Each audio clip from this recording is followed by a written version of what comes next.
Purposely. Your life, God's purpose. Listen at onpurposely.com. Have you ever wished you could know what the future held before you got there? What if you were given the gift of knowledge before you even began your journey? Now, I've been thinking about that because I made a lot of stupid mistakes when I was younger. And I wish I had someone to say, don't go down that road, go down this one. I'm Sherry, and welcome to From the Eyes of Wisdom, where we are pairing an experienced elder from Christa Senior Living with a passionate King's High School student ready to launch into the world. And while these conversations won't tell the future exactly, they did reveal a lot we weren't expecting about how to live life well. Are you ready? I can't wait for you to hear this.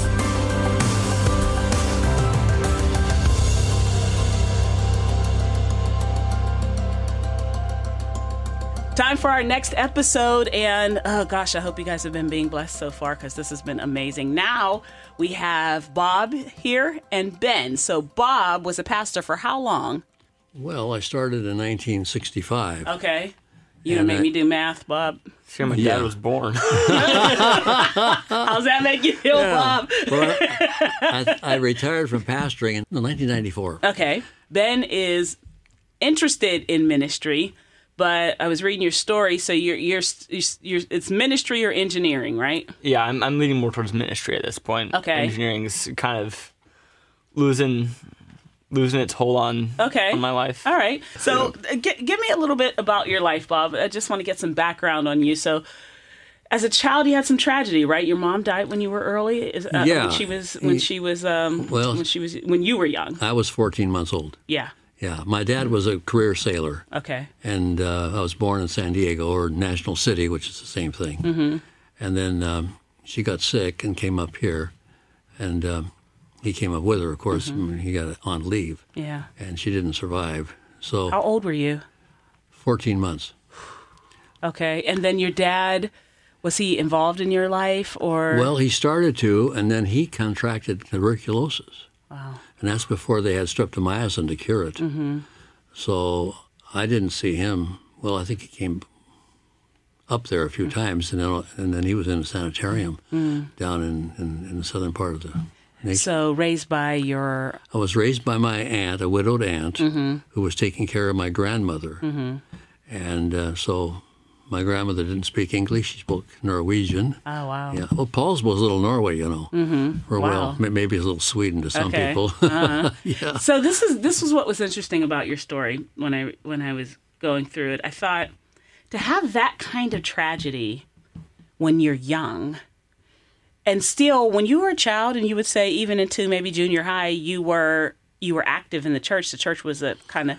How does that happen? Because usually when there's that kind of tragedy, there becomes maybe a resentment or a bitterness towards God, like a shaking of the fist to the sky. You never had any of that. I never had that. Never had that. Well, we talked about God freely. Yeah. Yeah. Okay. And so I just assumed. Uh-huh.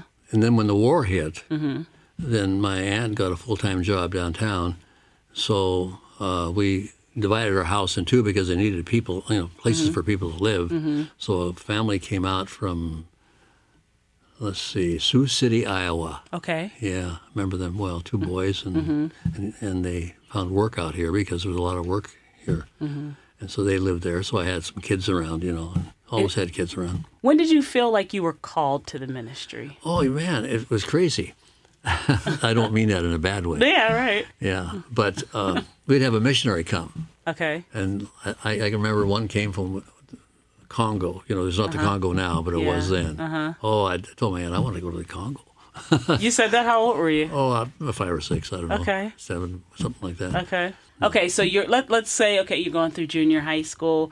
You're still involved in the church. Church is still kind of central in your life. Was there a point? Yeah. I think I read whenever maybe... Was it maybe? How old are you, Ben? I'm 18. So around what age did you start feeling like you're involved in sports? Ben has his letter jacket on here. You guys can't. What are you, football? Football. I have drama on here. I have soccer on there as well. I've got some other things on as well. Really busy. Yes. You were in high school. Yeah. Sports. Busy. Started pulling you from the church a little bit. A little bit. Okay. Yeah. But not bad. Mm-hmm. But I'd always go, but I'd sit in the back with the rest of the gang. Yeah. You know how it is. Yeah. We did a lot of things together as our kids. We had a great youth group over there. Really did. In your story, I read something that reminded me of me. Did you grow up in a church, Ben? Yes. You did? Okay. Yeah. You may resonate with this as well. I was reading your story, Bob, and I grew up in the church, Pentecostal side, so close to Assembly of God. And I remember like an altar call every Sunday. You said that he felt like there was an altar. Well, you say it. Well, every Sunday night I got saved all over again. That's you, Ben? You've been to the altar a couple times? No? I have not. Well, it's not a bad thing. No, but it is a thing, though. And but I didn't do that in my ministry. Yeah. I don't. Well, I hope not. I laughed because I was like, I remember that. I remember feeling like every Sunday night we had a service and you had to kind of go. So you were in this is going somewhere. It was an amazing story that you told that really resonated and stuck with me, and I'd love Ben to hear it. About you're at a service. Is there a traveling? Okay, let me tell you what happened. Okay. Our church, the pastor there, had a scholarship to play football at Wazoo. He was 6'3", terrific football player, and he got called to the ministry. Okay. So he became our pastor with his wife, and they became a part of what they called the Gospel Westernaires. Okay.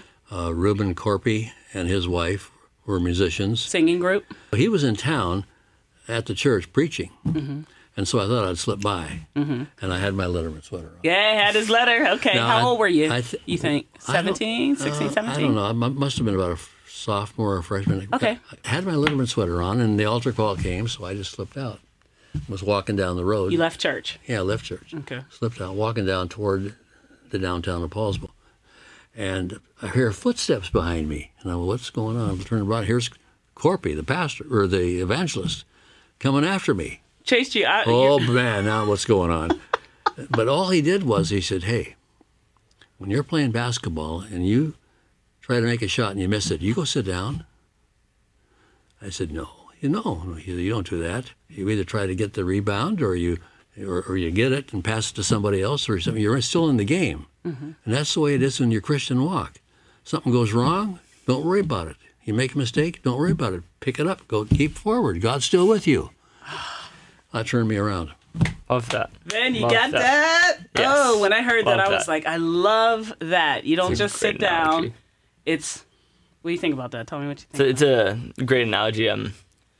Just the idea of just continuing to go up. We're gonna fail all the time. We're humans. We're flawed. We're gonna mess up constantly. But it's what happens after we mess up that counts. It's what we do afterward. Whether we get back and stand up ready to go at it again, or if we just stay on the ground and cry out for help. Yeah.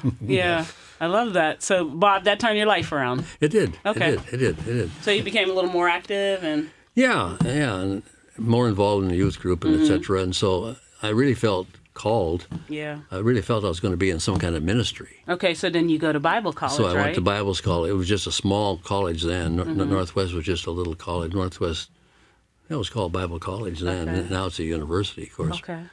And were you going there with the idea of becoming a pastor? Absolutely. Okay, so Ben, when you say ministry, are you thinking pastor? Yes, you are I am. Senior pastor, youth pastor? I think I'd probably start out being a youth pastor and then from there go on. Okay.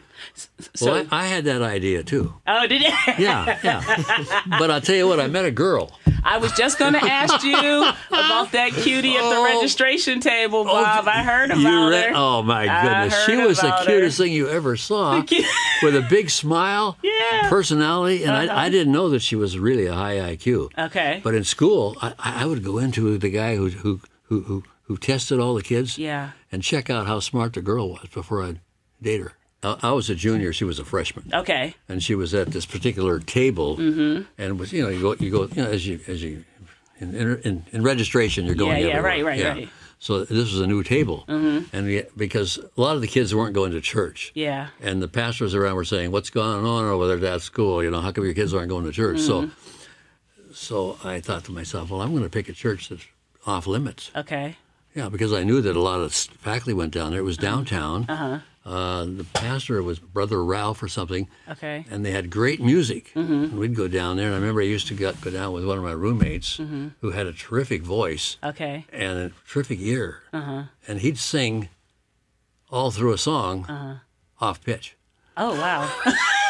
I can't do I was that. going to say, I'm not that actually good. takes some talent. Yeah, that takes some talent So to be able to do anyway, that. so I picked out that, and she said, "You can't go there; it's off limits." So we had our first argument, Oh, right there. and at I the was having fun registration with it. table. I was Yeah. having fun with it. So I let it go, and I did my thing because I wouldn't be going to the local churches anyway because I was on gospel teams. I Right. played trumpet at that time and did various Play things. trumpet. Okay. And I don't do it anymore; it's gone. Okay, so you're there. What was the beautiful girl at the registrations table's name? Ramona. What I read was Ramona went after you guys had like the first date, maybe? It was the first date. First date, she said, "Oh no, that's my husband." No, she did it this way. Okay. By such and such a date, we'll be going steady. By such and such a date, we'll be engaged, and by such and such a date, we'll be married. Ah, And I didn't know this. right. I didn't know I was pegged. I thought I was rescuing her for all the other boys. No, yeah, she knew what you wanted. So let me ask you this, just real quick before we go down to ministry. What if there's a couple of things Ben should be looking for in a girlfriend or in a young woman and someone he hopes to date and have as a spouse? What should he look for? What advice would you give? I would say they have to love people. And she loved people. Yeah. And you'll discover that you are different in a lot of ways. I'm a morning person. She's an evening person. So I remember in our first pastorate, somebody would come in and she'd be counseling and talking to them till 1 or 2 in the morning, and I'm trying to sleep. Yeah. But she loved people. She loved people. She Yeah. did. Yeah, I think that's crucial. So he's looking for someone who loves people. Yeah. What else? Loves Jesus. Loves Jesus. Yeah, I think, you got to get serious on that one. Yeah, it's not a show. It's got to be real. It's got to be real. Got to be real. Yeah. She had it. That's With her, good. it was real. To know that the person not just kind of show Yeah. loves Jesus or that kind of cool thing, Yeah. but Yeah. really loves Jesus. So- How so- will you know, Bob? How they treat people. How they treat people who are a little not quite with it. How about they treat them? Yeah. Okay. All right. Yeah, that's You got good. that, Ben? Yes. All right. Good. We'll good. revisit in a couple years and see what he picked up. Okay. From the Eyes of Wisdom is brought to you by Christa Senior Living and King's Schools, where multi-generational living is truly valued. Christa Senior Living is situated on a beautiful campus alongside the King's preschool through 12th grade school, allowing multi-generational living filled with meaning and purpose. Those who call these communities home can enjoy not only the benefits of diverse interactions, but they can live somewhere that actually embodies a sense of community, dynamic, diverse, and full of life. To find out more about Christa Senior Living or King Schools, visit Christa.org. You're with your girlfriend, right? And then it begins to progress, and you go to her father. So you asked him, "Hey, I'd like to marry your daughter." Yeah. Okay. Were you already, because I know that you got your first call or letter from a church to pastor before you graduated. Oh, this is crazy. I didn't know what I was going to do when I graduated. Okay. Yeah. Well, you I thought thought pastor. I'd be a youth pastor. I really did. Okay. Yeah. All right. I did. Yeah. What happens, Ben, if you skip youth pastoring and straight, like Bob did here, straight to the senior? Answer the call. Yeah? Just feel like if God opens that door. Figure out where God's leading me. You and got to then- go to the right church, though. Okay. This first church was the right church for you? The Winthrop Church loved getting kids right out of school and teaching them how to be pastors. Tell me about, you get the letter, okay, I'm going to do it. I think the dean was like, not before you graduate, buddy, right? No, they wanted me to candidate the night of baccalaureate or the day of baccalaureate. Oh, He man. said, "You're not going. Yeah. Give me that letter." Yeah. I had a new date to candidate. But to come to find out, they got my name from a former pastor when I was in junior high in Paulsbo. I had this pastor. Yeah. And he moved and started a church in Twisp, Okay. which is the town below there. And he had a sister-in-law and their family in our church up Yeah. there. Yeah. And he remembered me. Well, I win contests, and I would this, and he'd stop and pick me up because we had a bus that would go out in the hills and pick kids up. And he's the one that said, "Hey, think about think about him." Bob. Yeah. Wow. Okay, so you decide to answer that, the candidate for that. But before, I thought it was interesting that your father-in-law, then to be your future father-in-law, did he tell you to get married before you took the job? Well, Ramona went to him and said, "What should we do? Should we get married before we graduate, or before his senior year, her sophomore year?" And he said, "You know, if you go into the ministry and you're just married, you're adjusting to two things." Okay. You're adjusting to new church and to marriage. Yeah, no church, and you never pastored before. You got all of that kind of stuff to go. And in those days, you had Sunday morning service, Sunday night service, Wednesday night service, and you didn't have a string of sermons to go back to either. Right. You know, it's just. So he said, get married before you take the job, and you did. Yeah. Okay. So now you're in that church, First Church. Tell Ben what you expect in a First Church. Well, we didn't know what to expect. Yeah.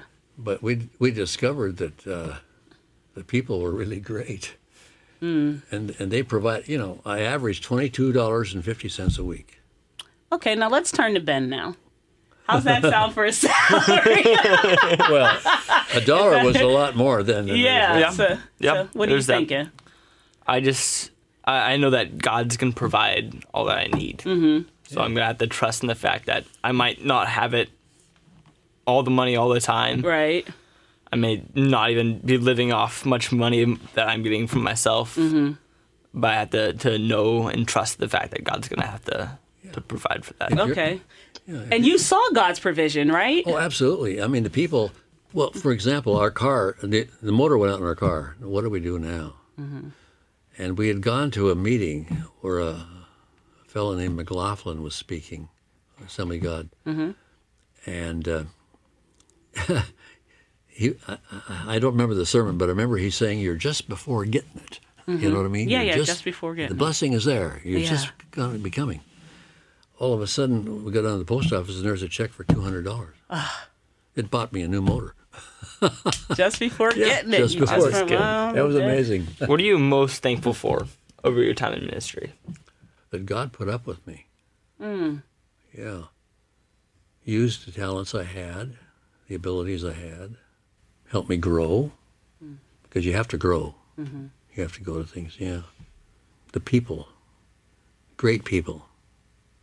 Great people. The different churches. Great people, yeah. Before I go to the next church and some things that you did, can you tell him the story about the funeral and the blizzard? Oh, yeah, the first funeral. This was your first? It wasn't a blizzard yet. It wasn't, It was snow, but you couldn't get the hearse in far enough to the grave, and the snow was coming down, so they opened the back of the hearse, and I stood there, and my wife was, and a lady in the church played the accordion. Yeah, so she and my wife sang a little bit, and I preached.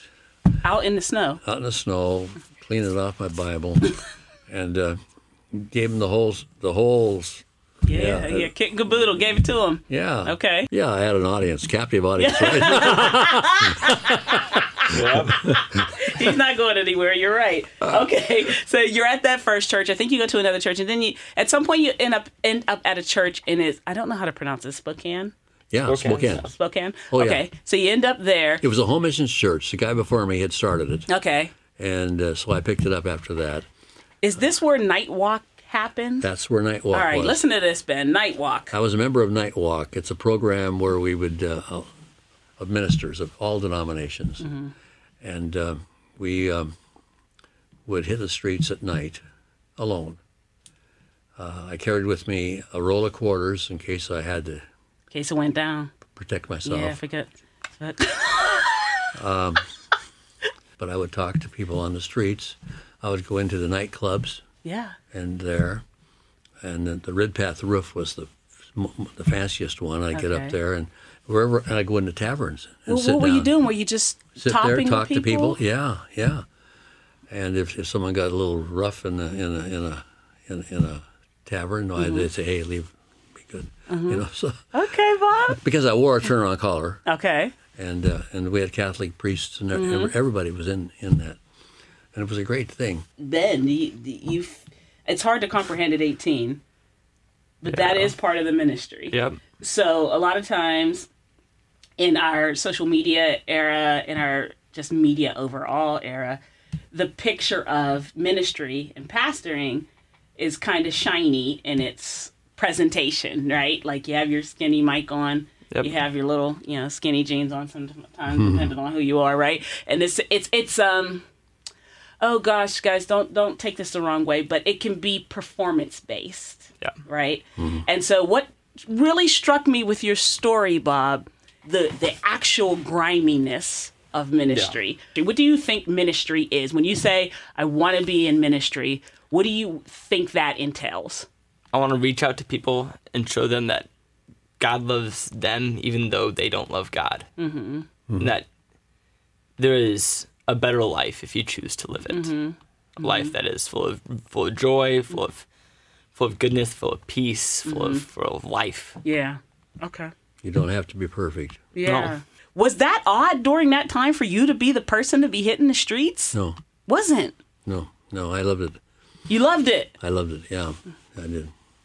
Because your heart was just for... And I would go into the clubs, too. Yeah. And it was nice there. No, I heard that like some musicians came over to the church and was swinging a little bit. And the interesting thing was that they'd come in and they didn't know you weren't supposed to sit on the front row because nobody goes to the front row.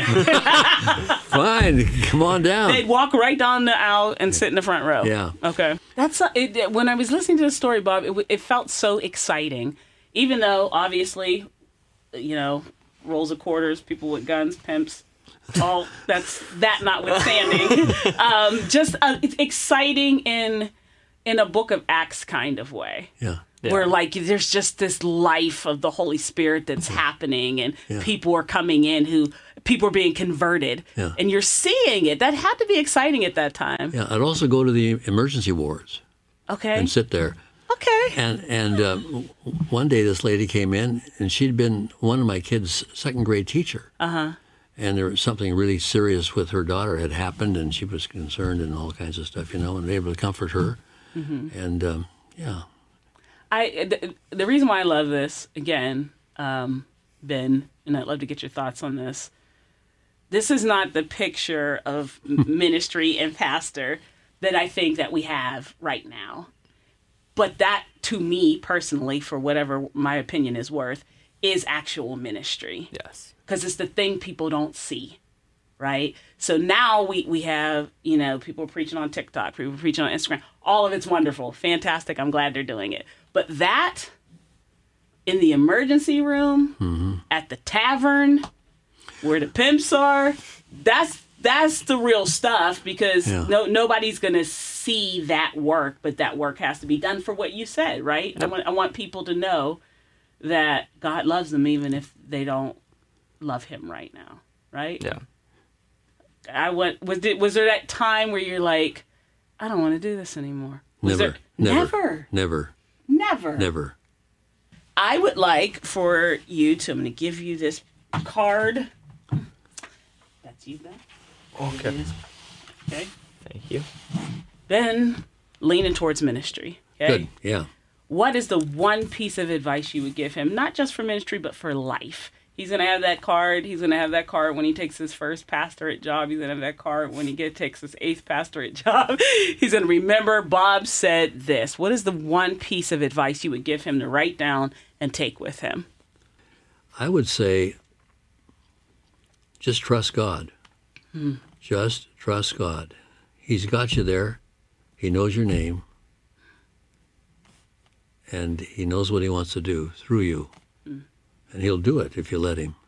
Yeah. You don't have to have all the answers. Don't be afraid to ask other people for help. And prepare yourself in advance. For ministry. Be prepared. And if you like, of course, I would recommend Northwest University anytime, That's one of the ones I've been looking at. Look at that. Yeah. Well, my son went there, and he's been with Young Life for 30-some years. Wow. And I remember he called me. He was graduating. He'd had 2 interviews. One, the guy said, well, we want you to run our school, too. Well, his mom was a school teacher. Yeah. He knew nothing about that. Right.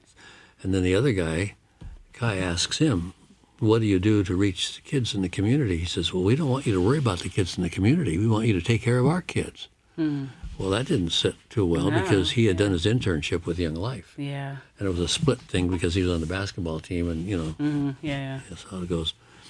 So he calls and I said, well, Kai, it's really important that the first person you're with is the right person. So don't just go to anything. Yeah. So he went to Young Life, and for 3 years he had to work and support himself to prove he could do it. Wow. And he's been with him ever since. He was an area director and regional director. But I'm sure taking your advice, Yeah, trust yeah, God. God's got the plan. All the way. He put you there. Yeah. He has the plan. Thank you so much. Bob, thank you for your wealth of information. Yes. I Pleasure. honor your life Pleasure. and all that you have done. And Pleasure. Ben, hopefully this has been helpful for you.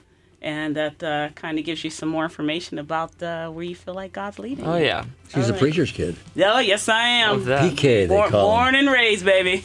Thank you all for joining us, and hope you enjoyed this episode. We have more coming for you, where we'll be talking to some people who have had a life well lived and just imparting wisdom to those who are beginning their journey. Thank you so much for joining us. We hope you enjoyed the conversation and that you will join us next time. But before you go, I want to remind you, this is being brought to you by Christa Senior Living and King Schools. You can find out more about these ministries at Christa.org. And please take a moment to leave us a review, by the way. We'd love to hear from you. And our final challenge to you is this: look around you and find the eyes of wisdom in your own life. We'll see you next time.